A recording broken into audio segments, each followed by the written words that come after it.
Vamos abrir então a palavra de Deus, a nossa Bíblia, na primeira carta de Paulo aos Tessalonicenses, capítulo 5.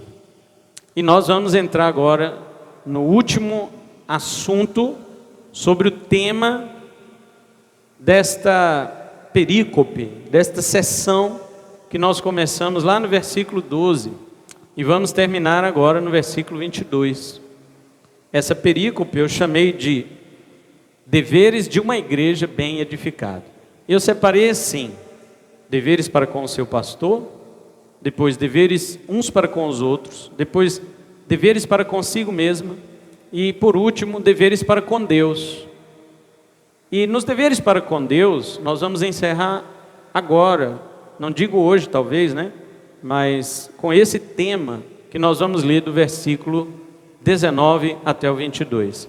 Este é o último dever da igreja para com Deus que o apóstolo Paulo relata aqui nessa carta. Ele diz assim: não apaguem o espírito, não desprezem as profecias, mas ponham à prova tudo o que é dito e fiquem com o que é bom, mantenham-se afastados de toda forma de mal. Amém?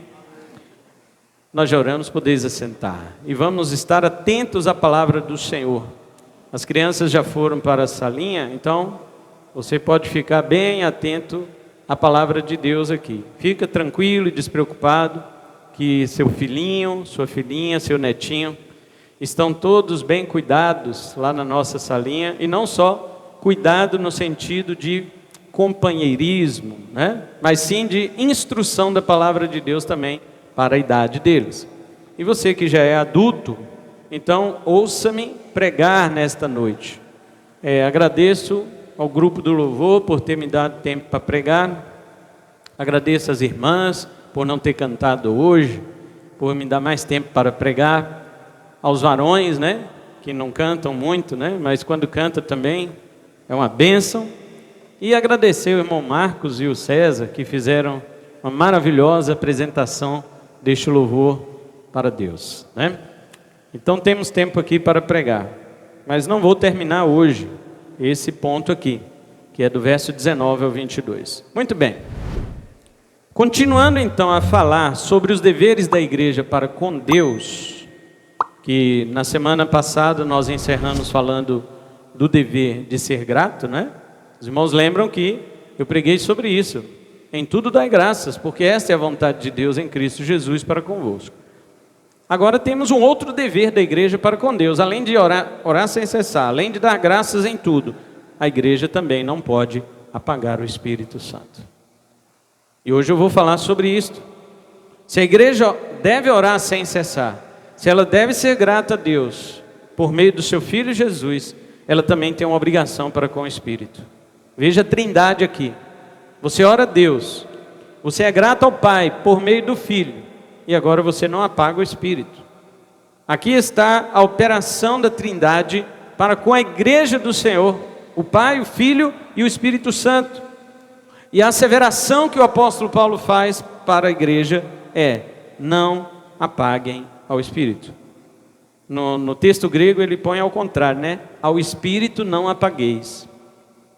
Porque, eu já disse isso algumas vezes para os irmãos, o texto grego antigo, ele escrevia por ordem de importância. Então as primeiras palavras eram mais importantes que as últimas. Não só para falar dos personagens, não só para falar dos substantivos, mas qualquer forma de formular a frase, qualquer maneira de formular uma frase grega, as mais importantes palavras elas vinham em primeiro lugar. Era cuidadosamente assim colocado para que o leitor soubesse na hora de ler o que de fato era mais importante para o escritor. E o apóstolo Paulo não escreveu assim como está em nossas Bíblias: não extingais o Espírito, não apagueis o Espírito. Não, ele escreve: ao Espírito não apagueis. O Espírito é mais importante. É de fato agora a pessoa que ele vai focalizar e trazer para a igreja a sua responsabilidade com relação a isto. Algumas pessoas podem perguntar: mas o que é apagar o Espírito? Vejamos que o que não é primeiro. Apagar o Espírito não está falando de extinguir sua pessoa, porque o Espírito é Deus, e Deus não pode ser extinto. Deus não pode ser apagado. O Espírito Santo é a terceira pessoa divina da Trindade. Ele é Deus como Jesus, embora não seja o Filho. Ele é Deus como Pai, embora Ele não seja o Pai. Mas Ele é Deus. Ele é o Deus Espírito Santo. E Ele não pode ser apagado. Então Paulo não está falando de apagar a pessoa do Espírito Santo. Aqui Paulo coloca o Espírito Santo como uma figura de linguagem. Você já ouviu falar, talvez quando você estudava na escola, na figura de linguagem chamada metonímia. É a figura que toma o autor pela sua obra. Por exemplo, quando nós falamos, você já leu Machado de Assis? Você já leu e você coloca o verbo ler em relação ao escritor e não em relação ao livro dele. Você já leu Machado de Assis? Você já leu Paulo Coelho? Não, misericórdia, não leio. Você já leu Hernandes Dias Lopes? Na realidade, você está perguntando se você leu o material dele, o livro dele, mas você usa o nome dele no lugar do livro. Isto é perfeitamente cabível na literatura da língua portuguesa e é uma figura de linguagem que se chama metonímia. Quando você toma o nome do autor no lugar de sua obra. É isso que Paulo está dizendo aqui. Não apagueis o Espírito, ele está dizendo não apaguem a obra do Espírito. Ele está dizendo que você não apaga a pessoa, mas é possível que você apague algo que provém dele.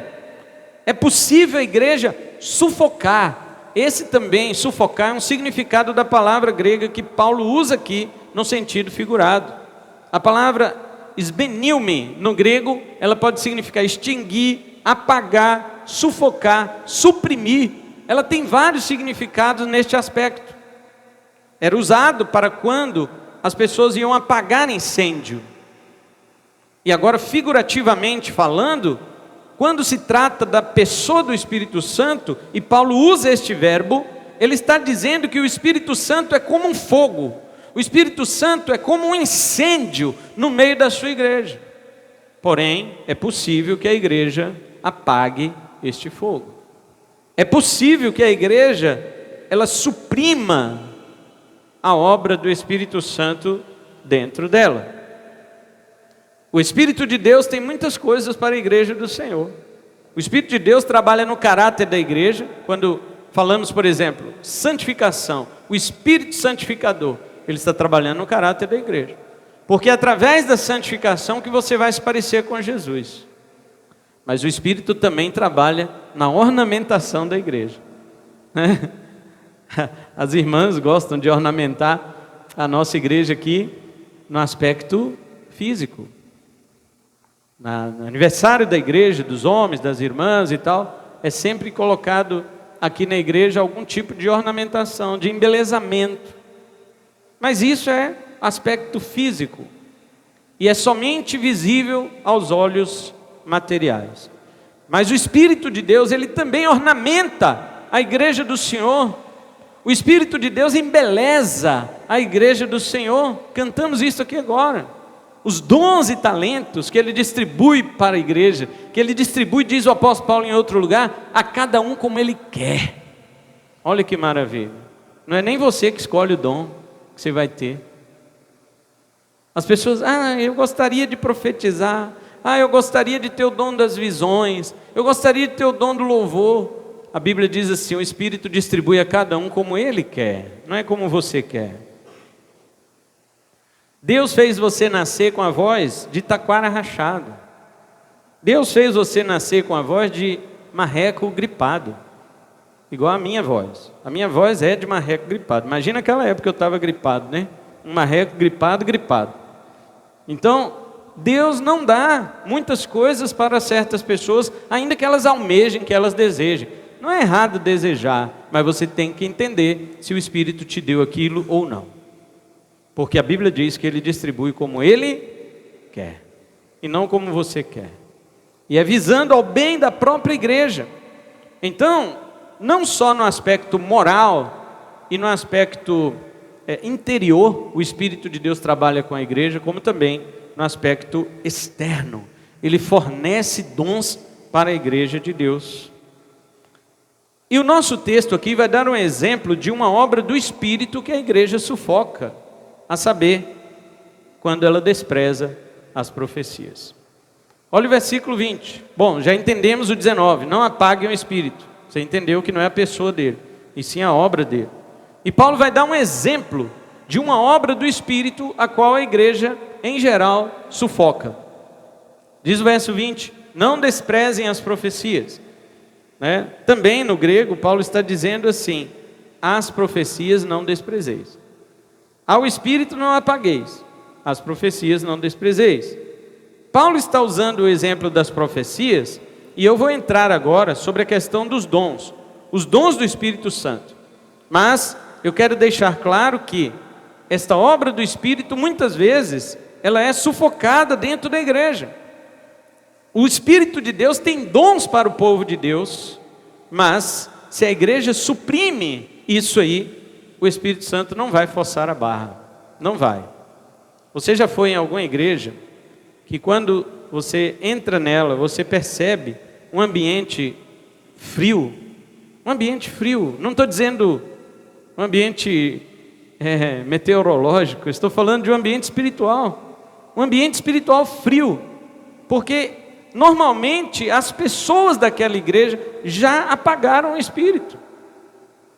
Já apagaram. A melhor coisa que tem é quando você entra num ambiente de congregação, numa reunião dos filhos de Deus, e você percebe que o calor do Espírito Santo está aquecendo os corações. Isso é maravilhoso. Isso mostra que esta igreja, ela não sufoca esta obra do Espírito. Mas se você sufocar, o Espírito não vai forçar a barra. Ele vai continuar ali, ele vai abençoar a igreja, ele tem outras áreas para ele trabalhar, mas naquela área dos dons, da profecia, a igreja suprimiu e o Espírito respeitou. Muitas igrejas se acham melhores do que Paulo quando fazem isso. Elas dizem o seguinte: não precisamos mais de certos dons, visto que já temos a palavra escrita. Eu vou falar sobre esses caras aqui. O nome deles é cessacionistas. E vou falar sobre ele. Preste muita atenção nessa mensagem. Agora, seja qual for o argumento que eles têm, a ordem de Paulo, que aliás está escrito na palavra que eles dizem que já foi fechada, que já foi o cânon completado, Paulo diz: não apaguem o Espírito. E aí? Está onde escrito isso? Na minha cabeça? Isso está escrito onde, irmãos? Na palavra de Deus. Então, se a palavra de Deus é um livro canônico, se ela já foi realmente fechada, não se pode nada mais acrescentar a ela, então respeite isso daqui. Isso é uma carta do apóstolo Paulo, não é um texto histórico. Nós não estamos diante de uma parábola, nós estamos diante de uma carta, texto doutrinário escrito por um apóstolo do nosso Senhor, que vale para todas as igrejas de todos os tempos, em todos os lugares. Agora os caras trocam o sentido do que é apagar o Espírito e vai lá e apaga o Espírito com a ilusão de que não estão apagando o Espírito. Se uma igreja diz que vela pela palavra de Deus, então ela tem a obrigação de manter o fogo do Espírito aceso dentro dela. Agora eu vou falar sobre os dons. Ora, no nosso contexto diz que tratar com menosprezo as profecias é jogar água no fogo do Espírito Santo. Verso 20, Paulo diz: não desprezem as profecias. Não é? Podemos dizer que menosprezar seus dons, portanto, é o mesmo que apagá-lo. Paulo está usando as profecias apenas como um exemplo. Paulo não está limitando que você apaga o Espírito só quando você menospreza as profecias, não. As profecias aqui são um exemplo, porque você pode apagar o Espírito de várias outras formas na sua vida, mas ele está falando com relação a uma igreja. Ele não está falando aqui para um caso específico, como ele havia dito para Timóteo. Na segunda carta de Timóteo, por exemplo, ele diz para Timóteo assim: reaviva o dom de Deus que há em ti. Aliás, na primeira carta, capítulo 4, verso 14, ele fala: reaviva o dom de Deus que há em ti. Pessoalmente, você pode apagar o Espírito de Deus quando você se afasta da comunhão e dos meios de graça que Deus estabeleceu para você ter relação com Ele. Você apaga o Espírito. Quantos e quantos crentes, irmãos, chegam para mim: pastor, olha, como estou frio, como estou esfriado na fé. Mas é lógico. Você jogou baldes e baldes de água e gelo no fogo do Espírito Santo. Você quer o quê? Você quer que ele fique ativo em você? Eu digo para você: você é salvo? Eu não sei, você é? Tem uns 3 salvos aí. Agora, se você realmente é salvo, ele habita em você. Você não vai perder sua salvação, não. Porque a Bíblia diz que nós somos selados com o Espírito. O presbítero João falou isso na abertura do culto. Selado é uma vez só. E Deus não arranca o selo.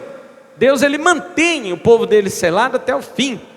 Se o Espírito de Deus está em você, selou você, ele habita em você e estará em você até Jesus voltar. Agora, é um espíritozinho apagado.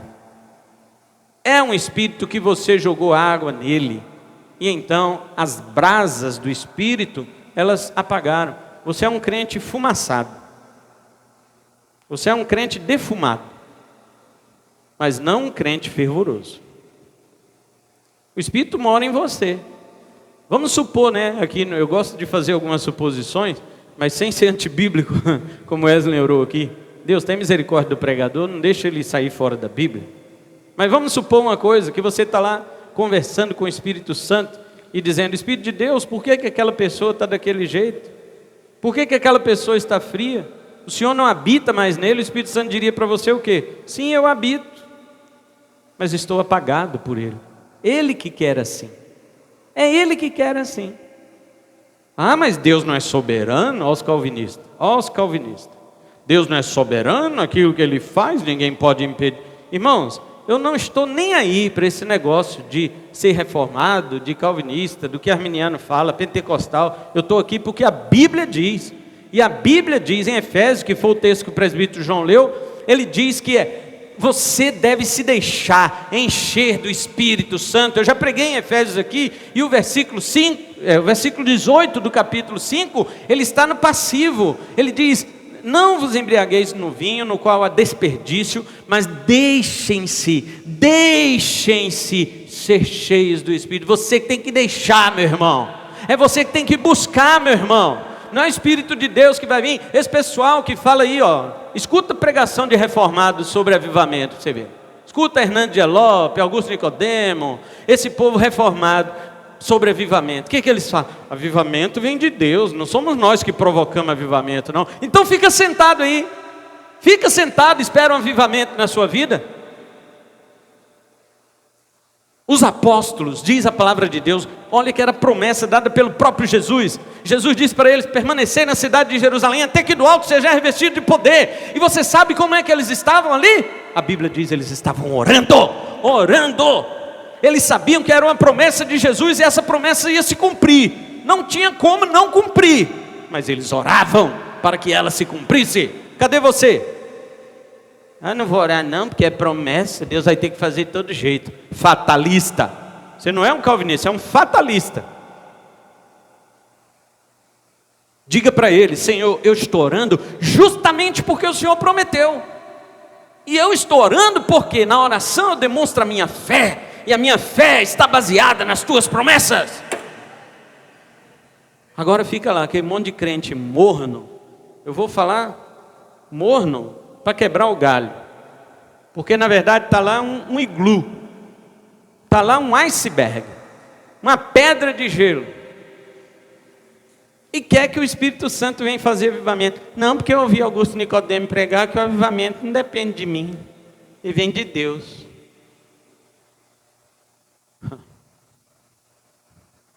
Pergunte ao Espírito Santo. Pergunte ao Espírito Santo. Paulo usa então profecia só como exemplo, porque se ele quisesse dizer que desprezar só as profecias seria apagar o Espírito, ainda assim muitas igrejas hoje incorreriam nesse pecado, nessa desobediência, visto que não são poucas as igrejas que menosprezam o dom da profecia, irmãos. Não são. Nós temos muitas igrejas que desprezam as profecias e dizem que isso já acabou.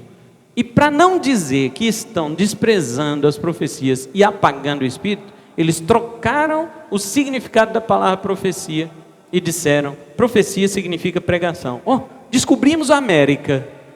Descobrimos a América. Profecia significa pregação. Olha, então nós não apagamos o Espírito, porque nós não desprezamos a pregação. Eba, ainda estamos com o fogo do Espírito. Mentira, você está gelado. Você está com o Espírito apagado dentro de você. Você só trocou o significado de profecia por pregação para justificar a sua frieza espiritual. E não vai justificar. Primeiro porque os cessacionistas são bons de hermenêutica, são bons de interpretação bíblica. Então eles sabem que estão interpretando errado. E segundo lugar, porque eu estou falando aqui e você está ouvindo. Uma vez que você ouve a verdade da palavra de Deus, você já é responsável diante dele. O termo grego que Paulo usa para desprezar é exotenel. Significa desprezo, ser tratado como nada, como zero, considerar algo sem nenhum valor.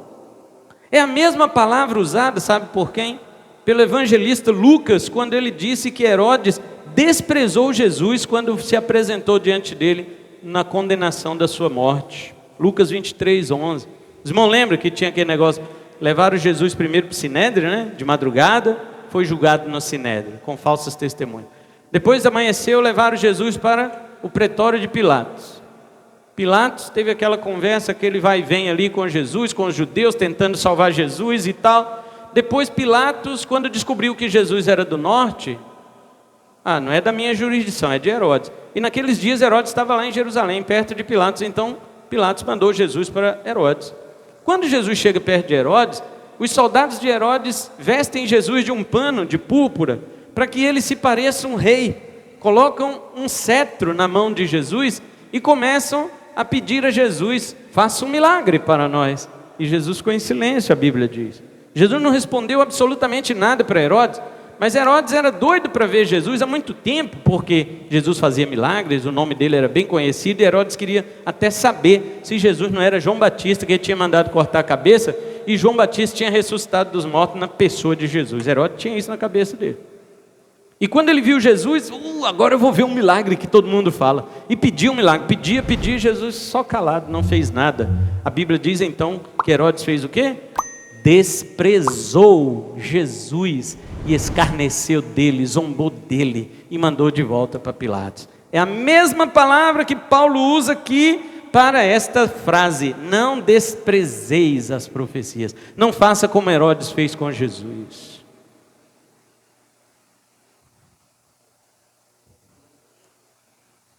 É também a mesma palavra que Pedro usa naquele discurso contra as autoridades judaicas, dizendo que eles são aqueles construtores que rejeitaram a pedra que é Jesus. Atos 4:11.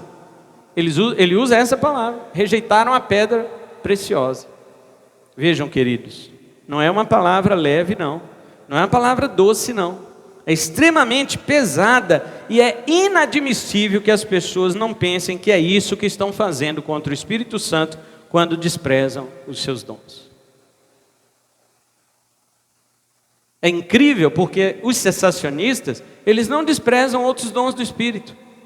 Eles consideram o dom do louvor, consideram o dom da pregação, eles consideram vários outros dons. Mas quando chega exatamente no dom das profecias, eles caem do cavalo. Eles dizem: não, a profecia já acabou.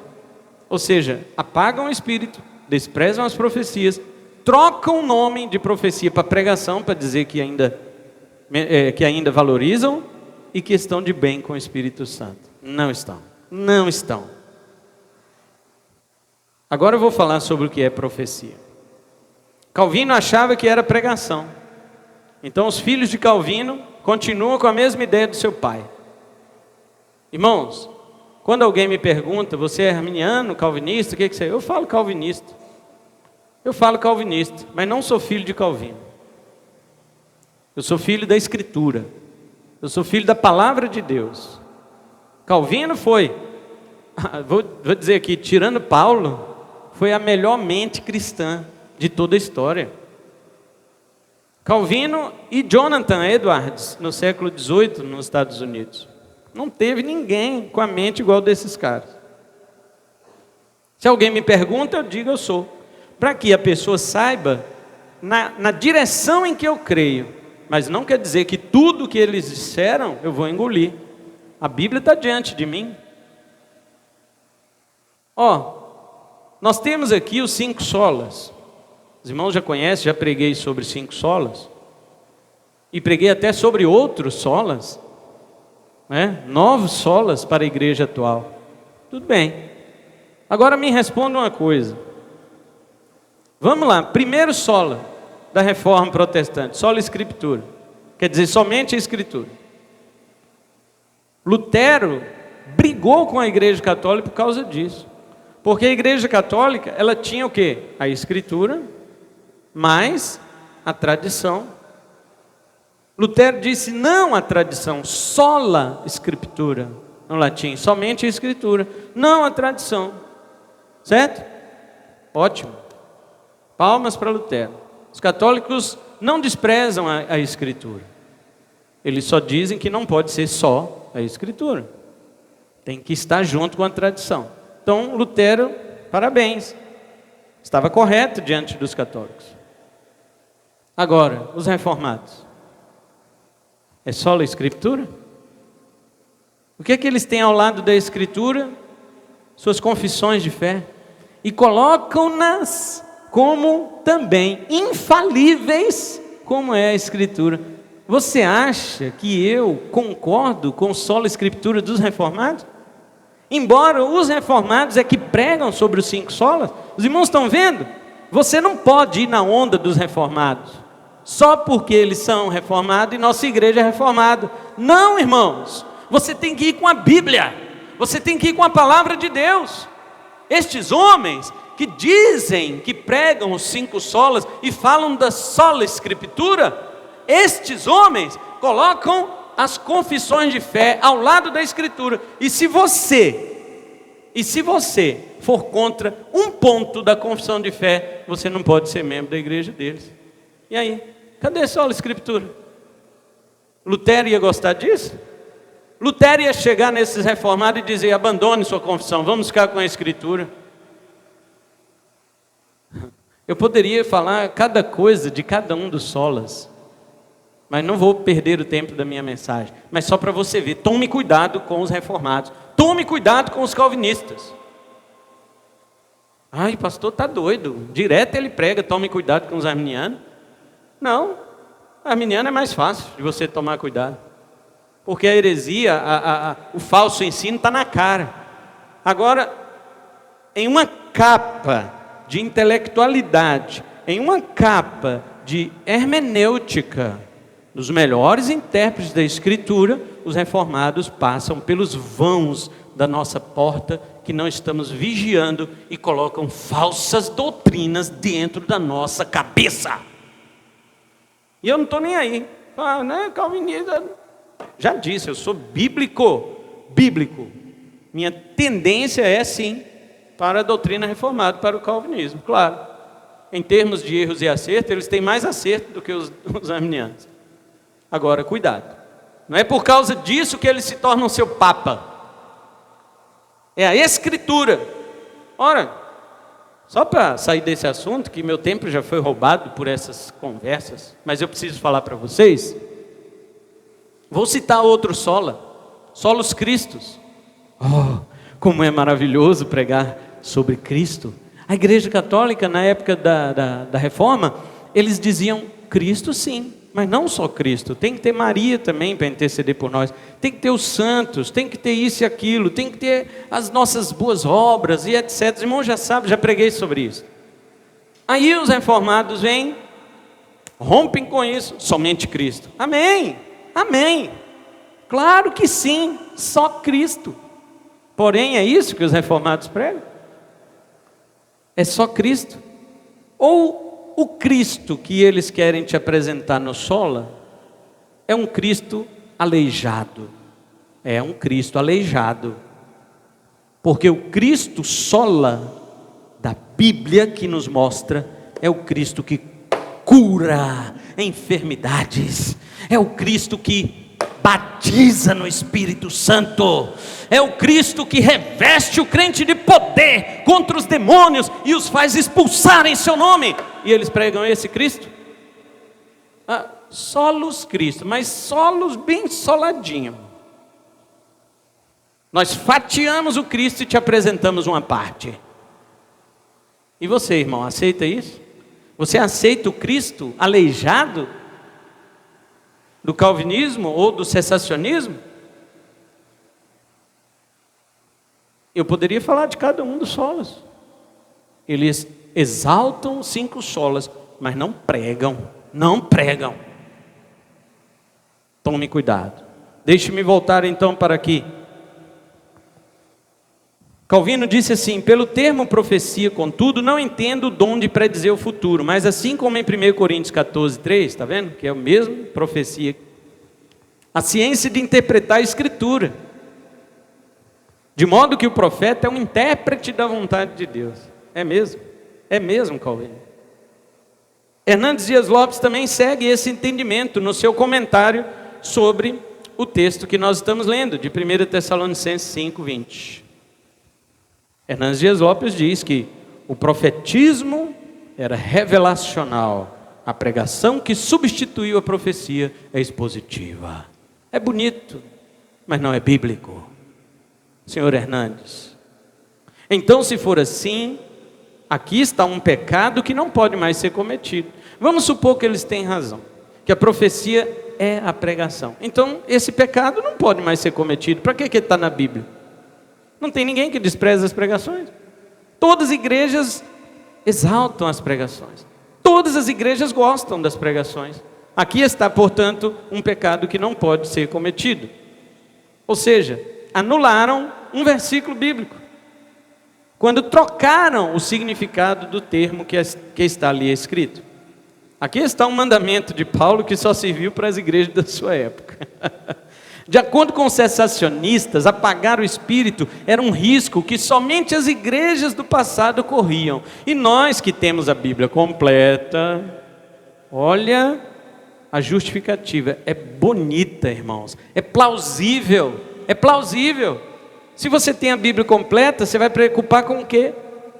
Todo crente gosta de ouvir isso, por quê? Porque de fato a Bíblia completa é a revelação completa de Deus e não pode, de fato, mais acrescentar nada a ela, não pode, está correto. Mas é porque não pode acrescentar nada mais à Bíblia que o dom de profecia cessou? Então eles dizem, temos a Bíblia completa, não precisamos nos preocupar com este versículo. Ora, ficou fácil, não é mesmo? Eu isolo um texto do seu significado, atribuo outro sentido a ele, então me vejo livre da minha responsabilidade para com ele. Isso é fácil, os testemunhos de Jeová fazem isso. Os hereges fazem isso. Para o cessacionista, se ele dá atenção à pregação, logo ele não apagará o Espírito nunca. Por quê? Porque mesmo que ele venha desprezar as profecias que a Bíblia fala, na cabeça dele ele está valorizando a profecia, porque ele já trocou o significado de profecia para pregação. Agora vamos ao ponto de acordo. Preste atenção nessa mensagem. Eu estou falando isso porque essa mensagem vai preparar você contra os enganos, tanto dos pentecostais como o engano dos reformados.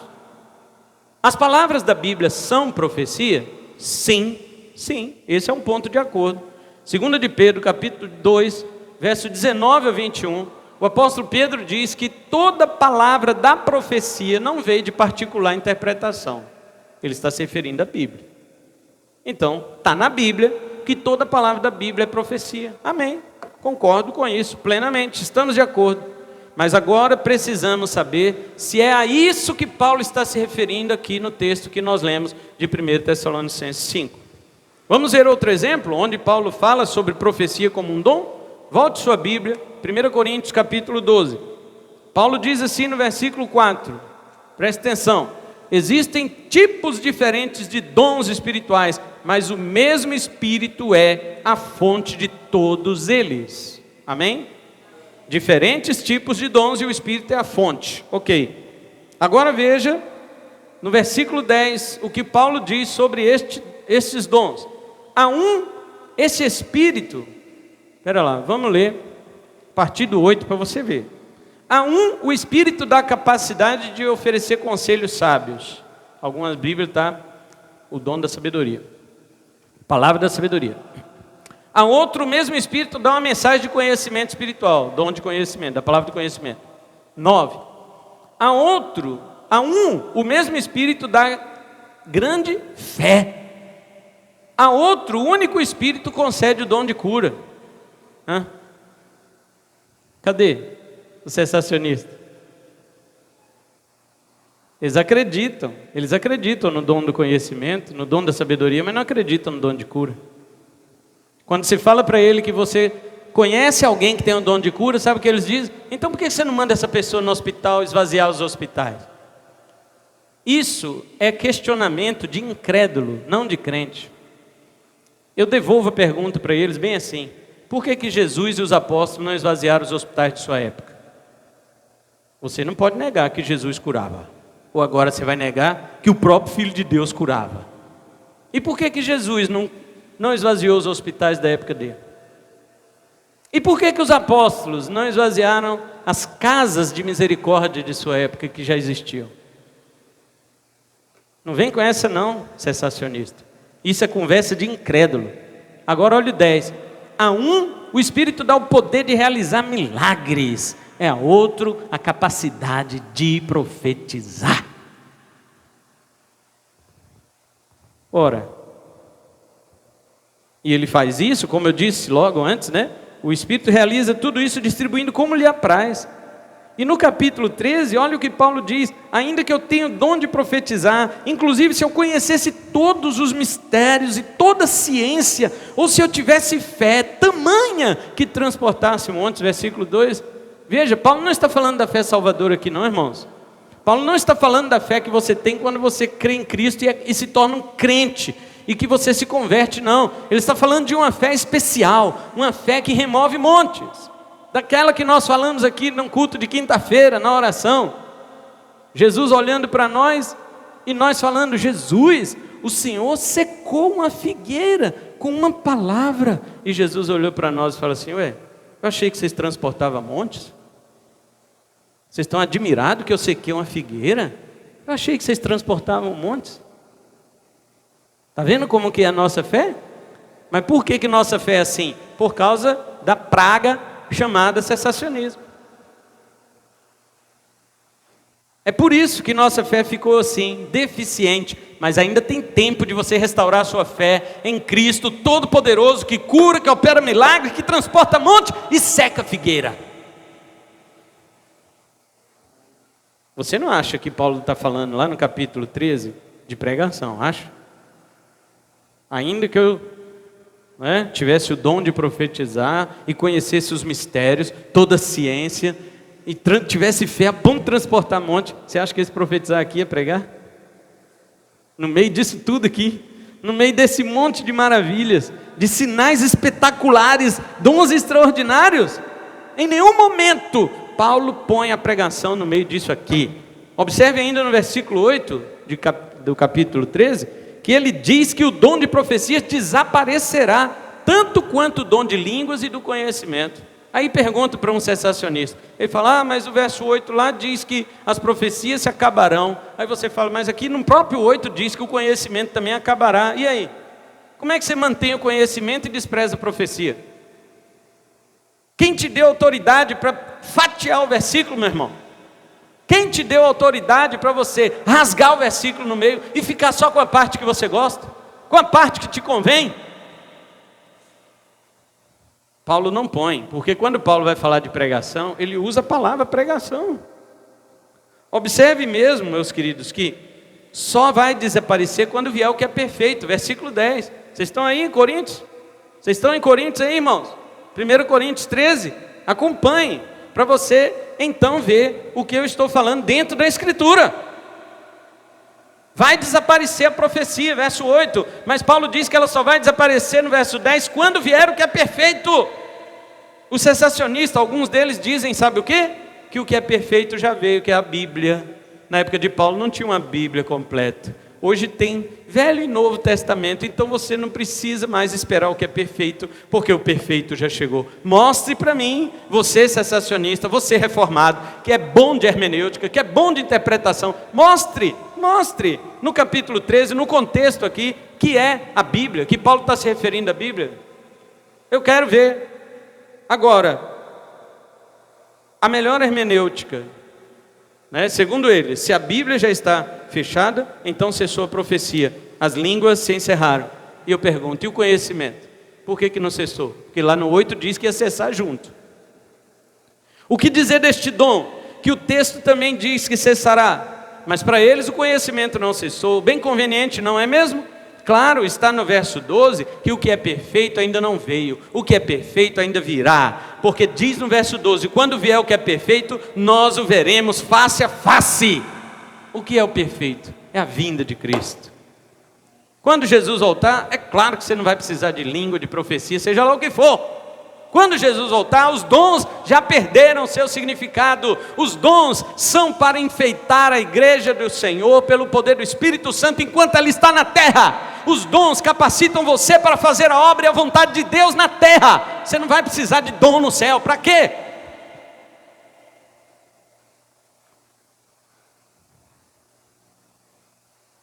Logo no capítulo 14, ainda tem um tempo, Paulo diz, verso 1, vai lá para 14, vira a página. Segui o amor e procurai com zelo os dons espirituais, mas principalmente que profetizeis.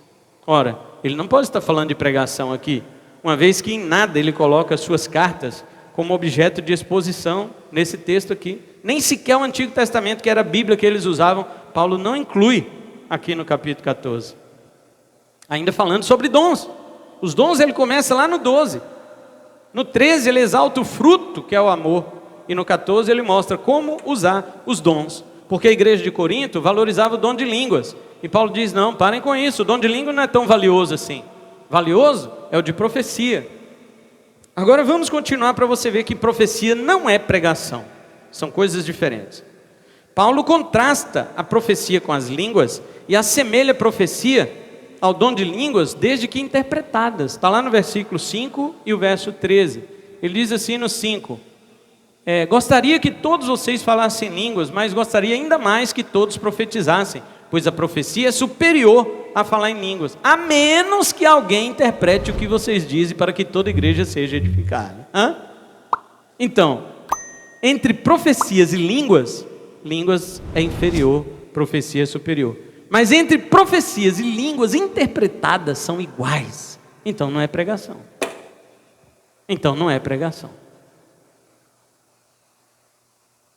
Mais uma. Versos 24 e 25. Porém, se todos profetizarem, todos os que têm o dom, irmão? Não vai esperar que toda a igreja profetize, porque Paulo já falou disso no capítulo 12, que nem todo mundo é orelha. Tem uns que é orelha, irmão Carlos? Tem uns que é orelha. Tem outros que são unha, outros são mão, são pé, nariz, e Paulo diz assim, essas coisas, todos, o Espírito de Deus distribui como Ele quiser, não espere que todos na igreja vão profetizar, claro que não. Olha o que ele diz, porém se todos profetizarem, esse todos aqui é o quê? Todos que têm o dom.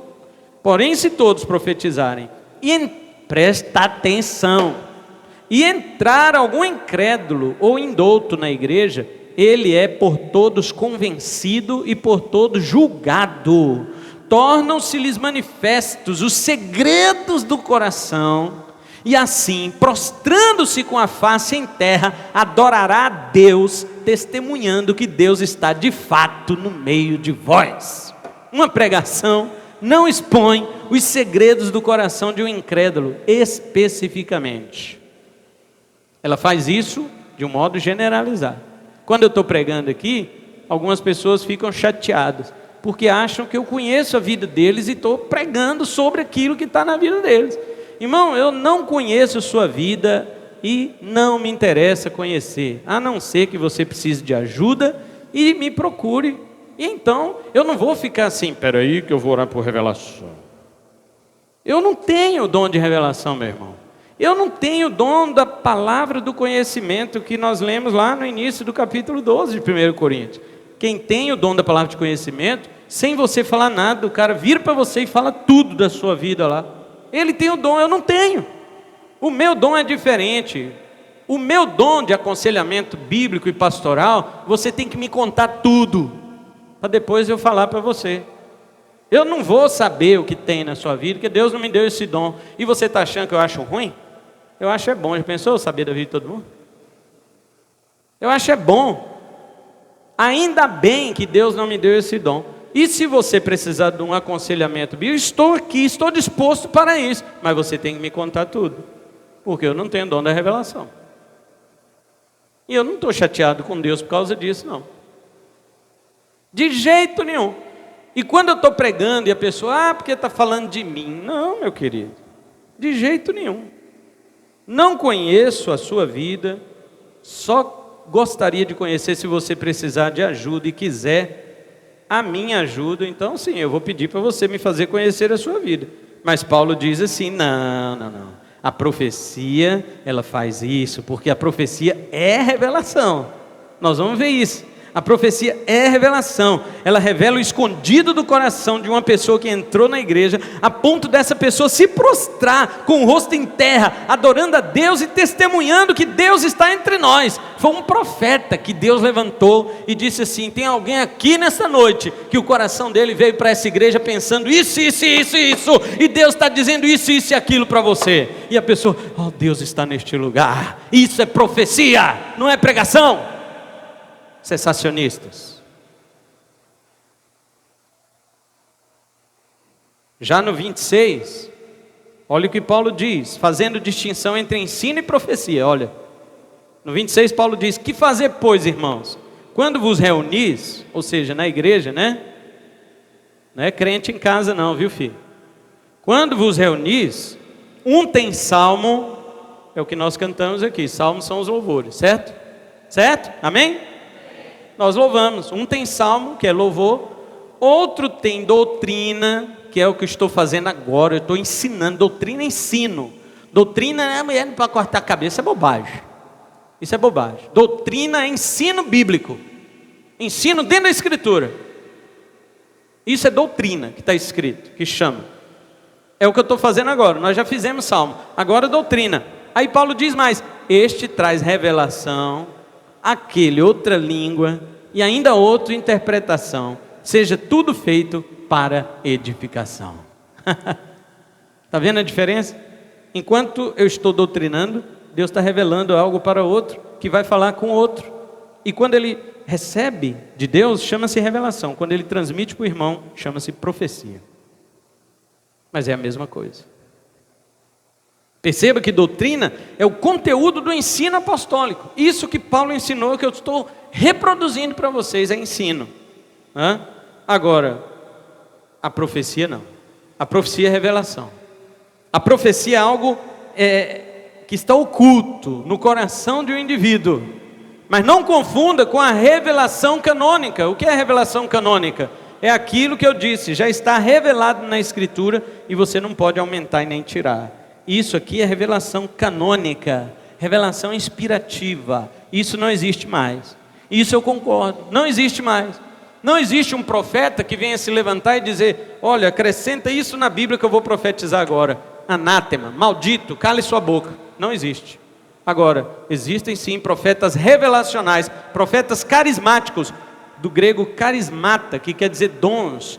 Existem profetas que receberam do Espírito Santo revelações para serem transmitidas. Então não confunda revelação canônica, que a Bíblia está no topo aqui, ó, ninguém pode ir além dela, e tudo mais está abaixo dela. Tudo mais está abaixo dela. Eu quero saber como pregar? Eu devo aprender na Bíblia. Eu quero saber como orar? Eu tenho que aprender na Bíblia. Eu quero saber como profetizar? Eu tenho que aprender na Bíblia. Eu quero saber como louvar, como cantar, como adorar a Deus? Tenho que aprender na Bíblia. A Bíblia é o topo. Ela está no alto, nada pode concorrer com ela, nem mesmo os dons que você acha espetacular em uma pessoa, porque tem crente que porque viu um cara curando um enfermo, ele segue aquele cara agora, ele larga a Bíblia para lá, vou seguir o cara que curou o outro. Irmão, você vai para o inferno. Aquele cara pode até ser salvo, mas você vai para a condenação. Porque você tem que seguir a Bíblia, a palavra de Deus. Ela é insubstituível, incomparável, inconcorrível, intransponível. E tudo mais que existir tem que ser abaixo dela. Isso ninguém está discutindo. Agora, o que eu estou dizendo é que o apóstolo Paulo, ele está fazendo diferença. Os sensacionistas ficam brincando. Se tem nova revelação, então escreva uma nova Bíblia ou complete aquela que existe. Mas essa brincadeira não cola, sensacionista. A revelação canônica é plena, ninguém está discutindo isso. Porém, há revelações carismáticas, que são as profecias que devem ser transmitidas à igreja ou certas pessoas específicas, como nós acabamos de ler no texto do capítulo 14. Os versículos 27 e 28, por exemplo, do capítulo 14 de 1 Coríntios, são instruções para quem fala em línguas. Você fala em línguas, você recebeu o dom de línguas. Os versículos 27 e 28 são instrução para você, que diz assim, 27 e 28, não mais que 2 ou 3 devem falar em línguas na igreja. Aí fica aquela igreja com 10, 20 falando em língua, e o pastor daqui da frente, deixa Deus te usar, derrama o vaso, Jeová, solta o rolo. Fica aquelas besteiras, aquelas bobagens, aqueles palavreados idiotas, e as pessoas vão se empolgando, e aí até quem nunca recebeu o dom de língua vai lá falar em língua, porque está todo mundo falando e rodando e não sei o quê.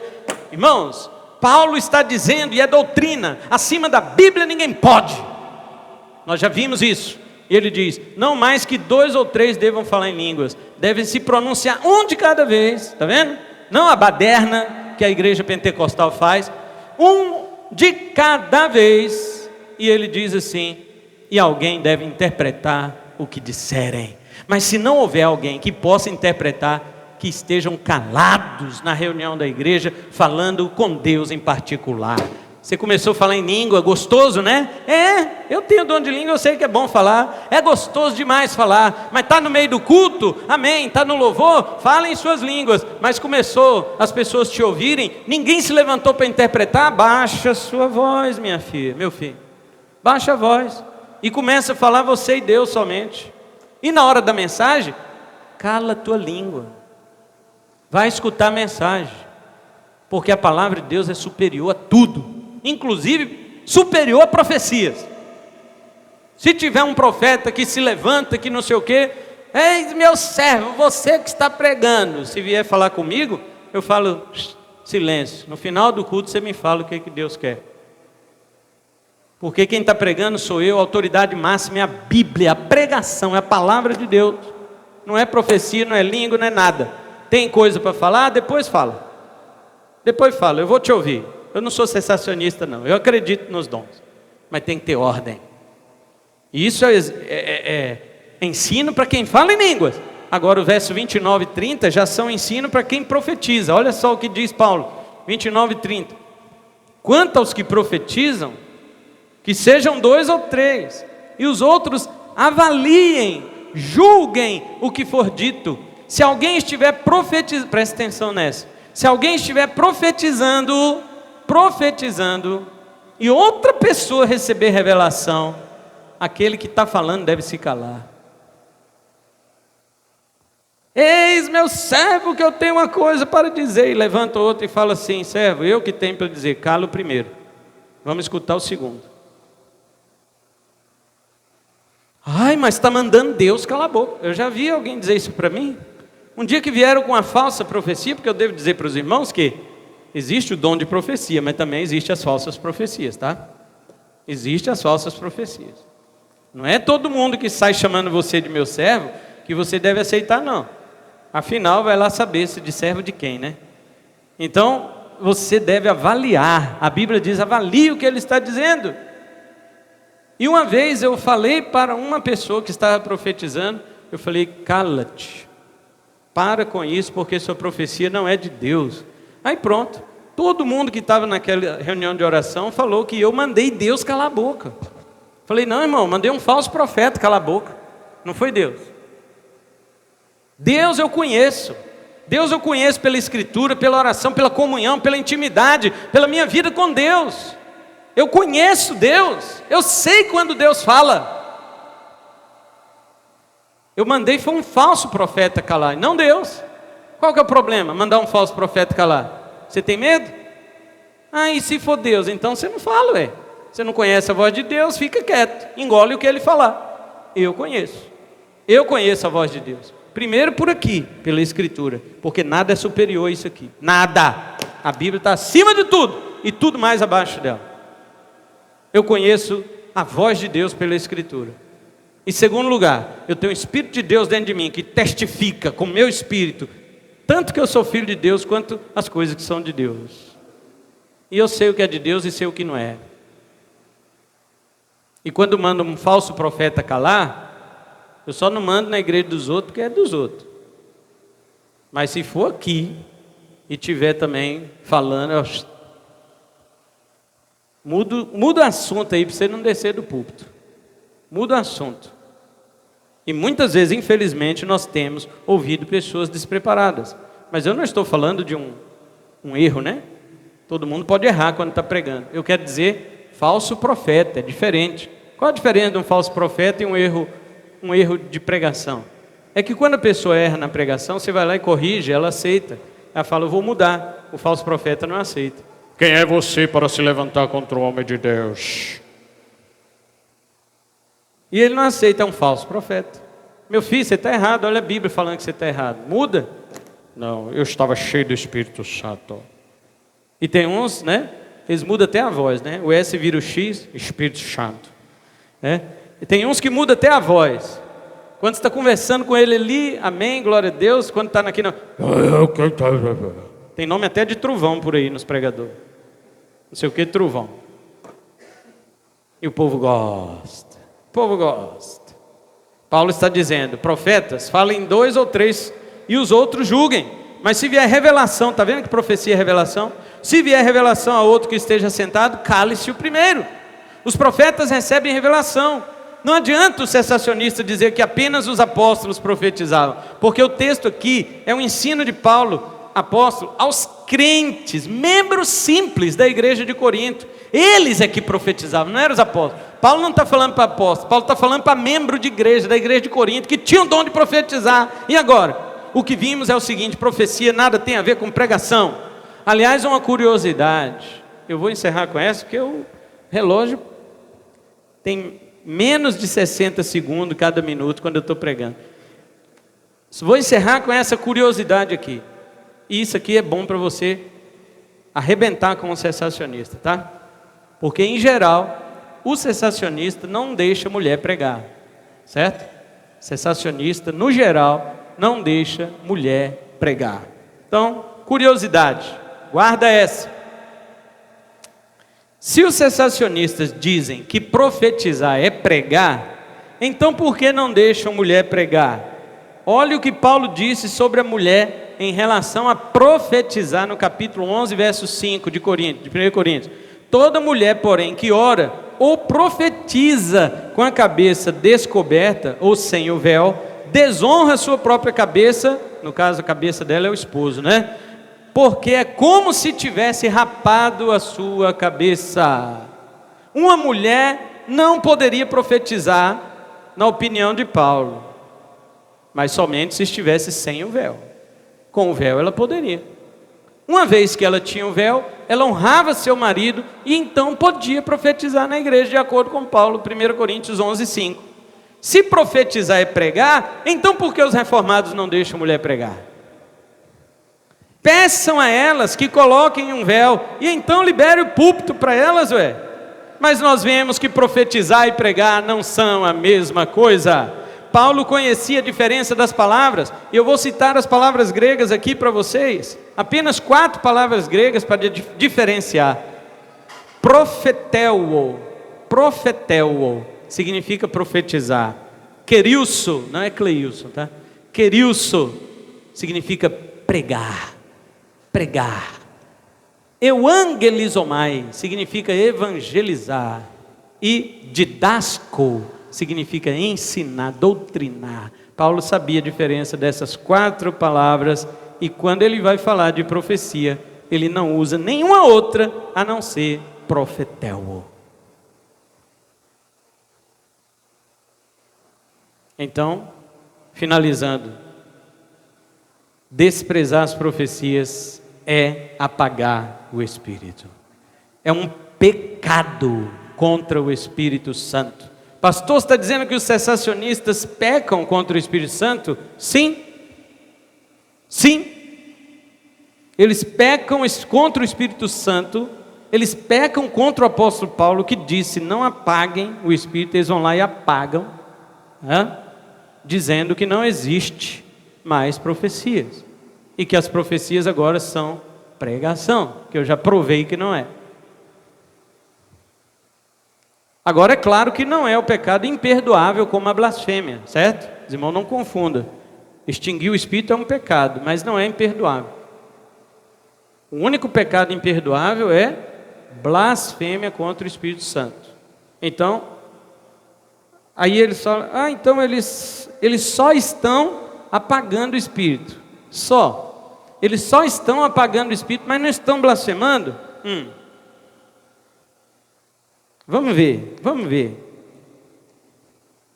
Muitos cessacionistas chegam a um extremo quando apagam o Espírito e atribuem a obra desse Espírito, que eles não deveriam apagar, ao diabo. Muitos e muitos cessacionistas já atribuíram todas as profecias e línguas que acontecem no meio pentecostal ao diabo. E isso é um risco seríssimo de blasfêmia do pecado imperdoável. Ou seja, do pecado de apagar o Espírito para o pecado de blasfemar contra o Espírito é apenas um pequeno passo. Cuidado.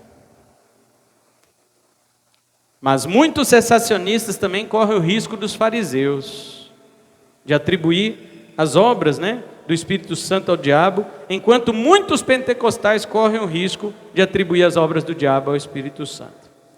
Então, tome cuidado com essas duas coisas. O erro dos pentecostais.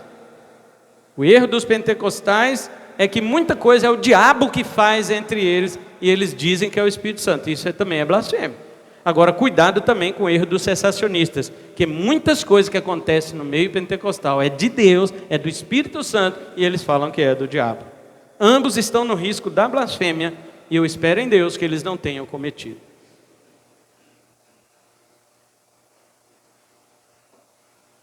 Então, semana que vem nós vamos ver qual é a postura correta para não apagarmos o Espírito, mas também não sermos idólatras dos dons.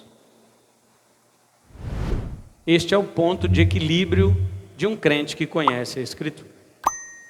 Amém? Não apague o Espírito. Mas e como é que nós vamos saber se é de Deus ou se não é? Você tem que se entupir de Bíblia. Você tem que conhecer Bíblia. Para você saber se uma coisa é de Deus, se não é Bíblia. O crente não gosta de ler. Não gosta de ler nada. Se você não gostar de ler nada, irmão, leia a Bíblia. Tem crente que não gosta de ler nada, e ele também não gosta de ler a Bíblia. Aí quando o pastor pega no pé e ele lê, ele não entende. Eu leio, mas não entendo. Já vi um monte de gente falar isso para mim. Eu leio, mas não entendo nada. É engraçado, as pessoas dizem que não entendem nada, porque depois elas mesmas fazem teologias sobre aquilo que elas leram da Bíblia. Elas mesmas fazem teologia do que elas leram. Como é que não entendeu? Você pode ter entendido errado, mas você entendeu. E quando a pessoa não entende, ela não pergunta. Esse é o problema. A pessoa não pergunta. Elas falam bem assim: não vou incomodar o pastor não. O pastor tem um tanto de coisa para fazer, gente para visitar. Eu estou lendo a Bíblia aqui, mas eu estou com uma dúvida. Eu vou ficar com essa dúvida até Jesus voltar. Ou então, se até não sei o quê. Não vou incomodar o pastor. Irmão, a mais rápida, hoje tem a digitação, a mais rápida digitação, o mais rápido áudio que você puder mandar para um texto que você ficou em dúvida, envie logo. Milhões de vezes você enviar milhões de dúvidas do que achar que eu tenho outro trabalho mais importante do que tirar as suas dúvidas. Não tenho. Não considero nenhum trabalho mais importante do que esse, tirar as dúvidas do crente que lê a Bíblia.